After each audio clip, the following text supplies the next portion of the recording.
नमस्कार दोस्तों, अभिवादन स्वीकार करिए अपने बेटे छोटे भाई शुभचिंतक का।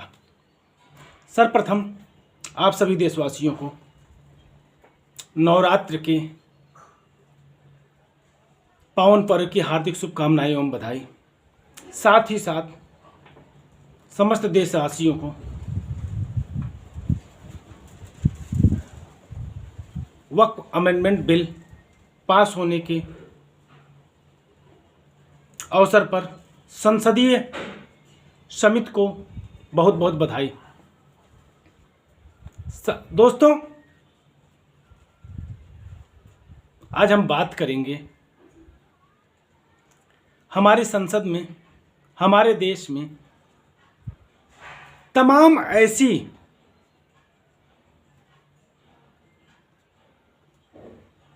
बुराइयां हावी हैं जिनका जल्द से जल्द समाधान किया जाना चाहिए, किंतु अफसोस राजनीतिक नफे नुकसान को देखते हुए हमारी सरकारें, हमारी राजनीतिक पार्टियां इनमें हस्तक्षेप करने से डरती हैं। क्योंकि आज हमारे देश में जो व्यवस्था हावी है वह है सिर्फ और सिर्फ सत्ता की कुर्सी हथियाना। उसके लिए साम दाम दंड भेद हर तरह की चालें चली जाती हैं। उन मुद्दों पर सरकार हाथ डालने से डरती है, चाहे वह सत्ता पक्ष की हो और चाहे वह विपक्ष हो। दोनों ही उन बुराइयों पर, उन अनियमितताओं पर हाथ डालने से डरते हैं जो सीधे जनता के हित में है। लेकिन अगर उन जनता के हित में सरकार कार्य करती है तो उद्योगपतियों का भारी नुकसान होता है।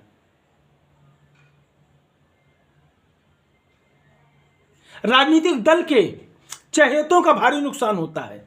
उनका भारी नुकसान होता है जो इन राजनीतिक पार्टियों को, इन सत्ताधारी पार्टियों को या विपक्ष की पार्टियों को मोटी धनराशि दान के रूप में मुहैया कराते हैं और उसके एवज में हजारों गुना बढ़ करके आम जनता की खून पसीने की कमाई को नोचते हैं। ऐसे मामलों में सरकार समाधान निकालने की कोशिश नहीं करती है, आम जनता को तकलीफों से दूर करने की जरा भी कोशिश नहीं करती है। हाँ दोस्तों, मैं बात कर रहा हूं हमारे देशवासियों के बच्चे को अच्छी गुणवत्तापरक शिक्षा उपलब्ध कराने के लिए जो सरकार को सुधार करना चाहिए, हमारे आर्टिकल 21A को लेकर के जो कड़ाई से पालन कराना चाहिए, उस पर सरकार हाथ डालने से बचती है। क्योंकि इसमें सीधा नुकसान उन राजनीतिक पार्टियों का होगा जो सरकार को मोटी रकम चंदे के रूप में मुहैया कराती है।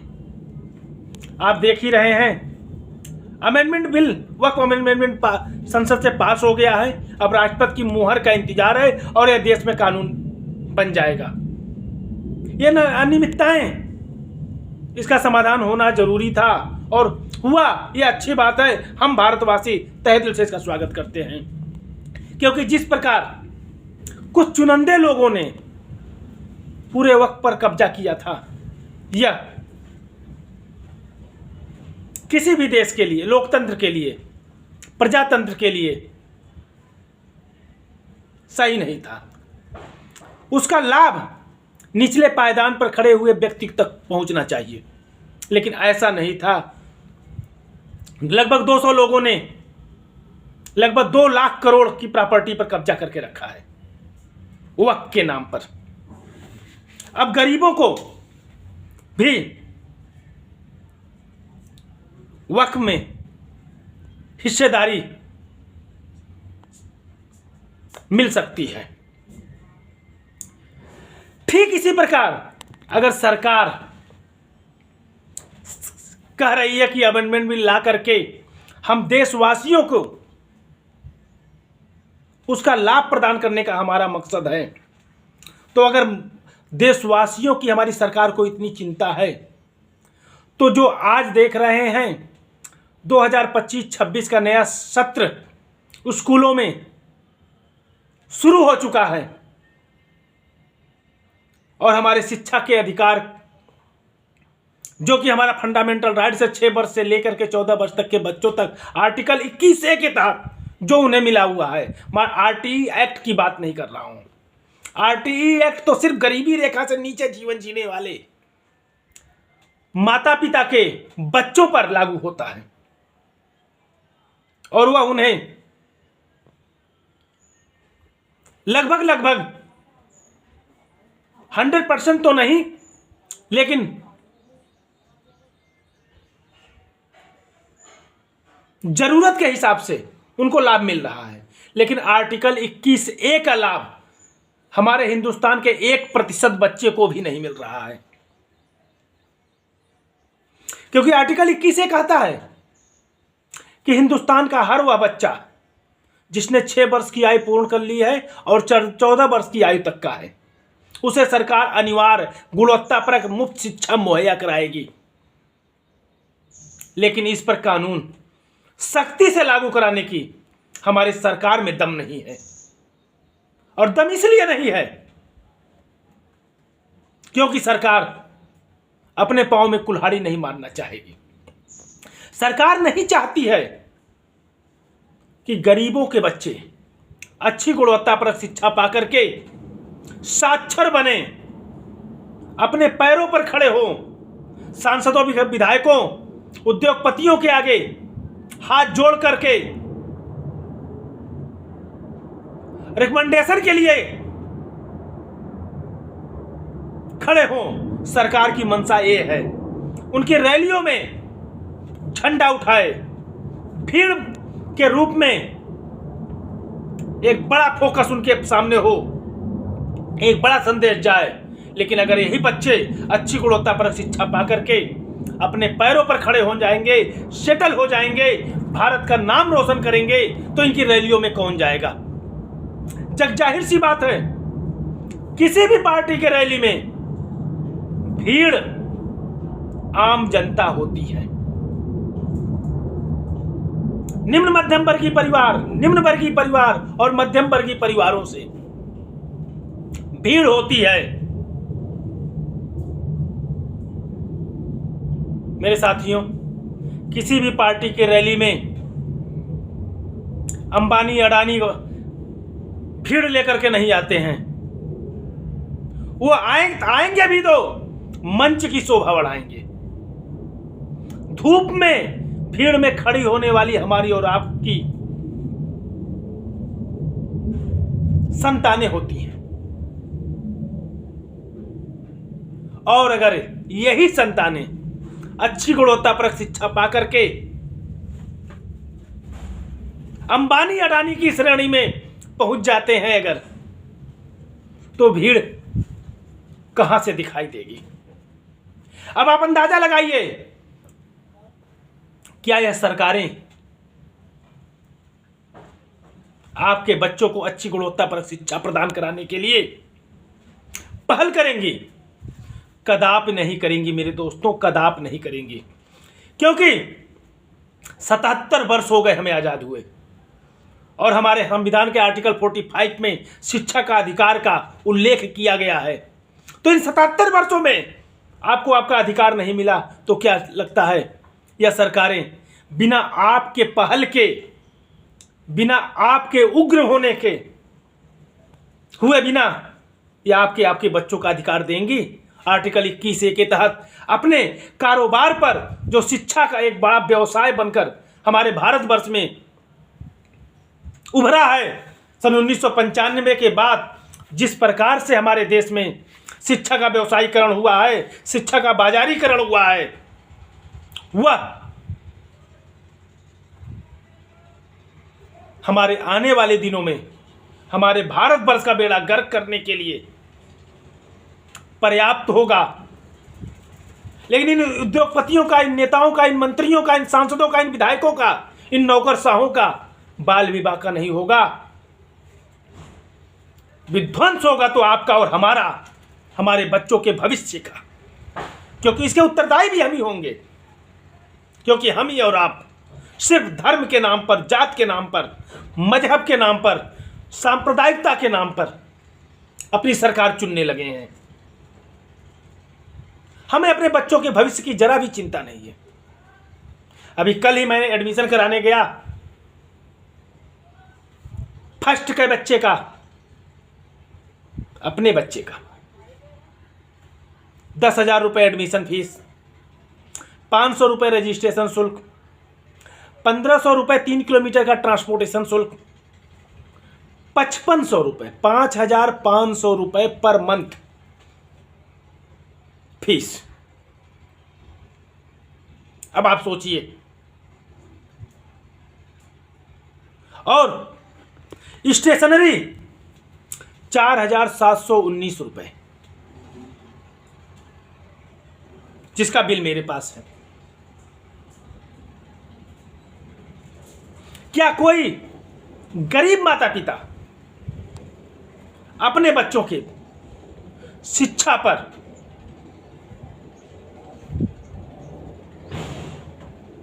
साल का लगभग 1 से 1.5 लाख रुपए खर्च कर सकता है? जो 500 रुपए की मजदूरी करता हो, क्या वह इस शिक्षा के बाजारीकरण में अपने बच्चों के अच्छी शिक्षा के प्रति सोच सकता है? हर माता पिता चाहता है कि उसकी संतान, उसका बच्चा अच्छी गुणवत्तापरक शिक्षा से सुसज्जित हो। लेकिन हमारी और आपकी लाचारी है, हमारा अधिकार होते हुए भी हम उससे वंचित हैं। क्योंकि इन सरकारी स्कूलों में शिक्षा का स्तर इतना बद से बदतर है। शिक्षा के स्तर की तो बात ही छोड़ दीजिए, वहां की मूलभूत सुविधाएं ना के बराबर हैं, जिसके कारण कोई भी माता पिता जो अपने बच्चों की शिक्षा के प्रति जरा सा भी जागरूक है, वह सरकारी स्कूलों का रुख नहीं करता, मजबूरीवश प्राइवेट स्कूलों की तरफ भागता है। क्योंकि उसे पता है समय बड़ा मूल्यवान है। अगर 1 साल भी हमने अपने बच्चे की शिक्षा के प्रति लापरवाही बरती तो वह समय वापस नहीं आएगा। क्योंकि आजकल एडमिशन भी उम्र जन्मतिथि के हिसाब से होता है। कहने को केंद्रीय विद्यालय है, नवोदय विद्यालय हैं, अटल आवासीय विद्यालय हैं, लेकिन क्या इनमें आपके बच्चों को एडमिशन मिलता है? क्योंकि ये ऐसे सरकारी विद्यालय हैं जहां पर अच्छी गुणवत्ता पर शिक्षा उपलब्ध होती है, लेकिन यहां भी वही नौकरशाही, वही राजशाही, वही तानाशाही हावी है। यहां सिर्फ अपनों को एडमिशन उन्हीं को एडमिशन मिलेगा जिनका कहीं सोर्स, सिफारिश, जुगाड़ या फिर धन दे करके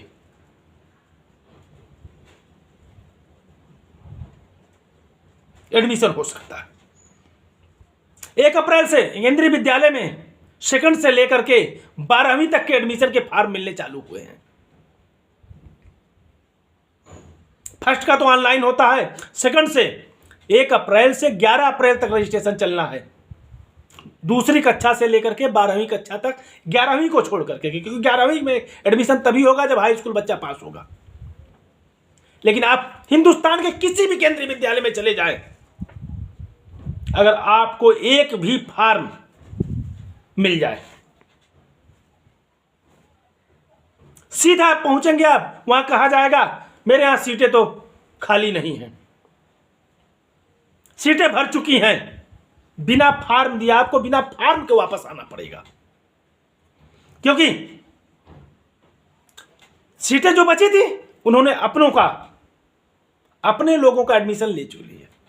रजिस्ट्रेशन तो दिखावे के लिए, एक खाना पूर्त के लिए ओपन किया जाता है। तो मेरे साथियों, आपका यह छोटा भाई संजय सिंह राणा भारतीय सर्वधर्म पार्टी के माध्यम से आपसे बार बार यही कहता आया है, हमारी पार्टी का सिर्फ एक ही उद्देश्य है, एक ही लक्ष्य है, एक ही सोच है कि हिंदुस्तान का हर बच्चा अच्छी गुणवत्तापरक शिक्षा पा करके काबिल बने, इस काबिल बने कि वो अपने भारत का झंडा बुलंद करे, अपने तिरंगे की शान को चार चांद लगाए। और यह तभी संभव होगा जब हमारे भारतवर्ष की शिक्षा व्यवस्था में बदलाव किया जाएगा, हमारे भारतवर्ष की शिक्षा व्यवस्था का राष्ट्रीयकरण किया जाएगा, इन महंगी होती शिक्षा प्रणाली पर लगाम लगाया जाएगा, शिक्षा के व्यवसाय पर तत्काल विराम लगाया जाएगा, जो कि इन सरकारों की मंशा नहीं है। सिर्फ और सिर्फ आपके छोटे भाई संजय सिंह राणा, भारतीय सर्वधर्म पार्टी का यही लक्ष्य है कि हम आपके आर्टिकल 21A का तो लाभ हम आपको दिला ही दें। 6 वर्ष से लेकर 14 वर्ष तक के बच्चों को अनिवार्य और मुफ्त शिक्षा इन बड़े बड़े नेशनलाइज सरकारी स्कूलों को छोड़ करके इन प्राइवेट स्कूलों में भी आपके बच्चे पढ़े, वो भी मुफ्त शिक्षा पाए। इसी आशा और विश्वास के साथ आपका यह छोटा भाई संजय सिंह राणा आपके साथ देने का इंतजार कर रहा है। जय हिंद, जय भारत।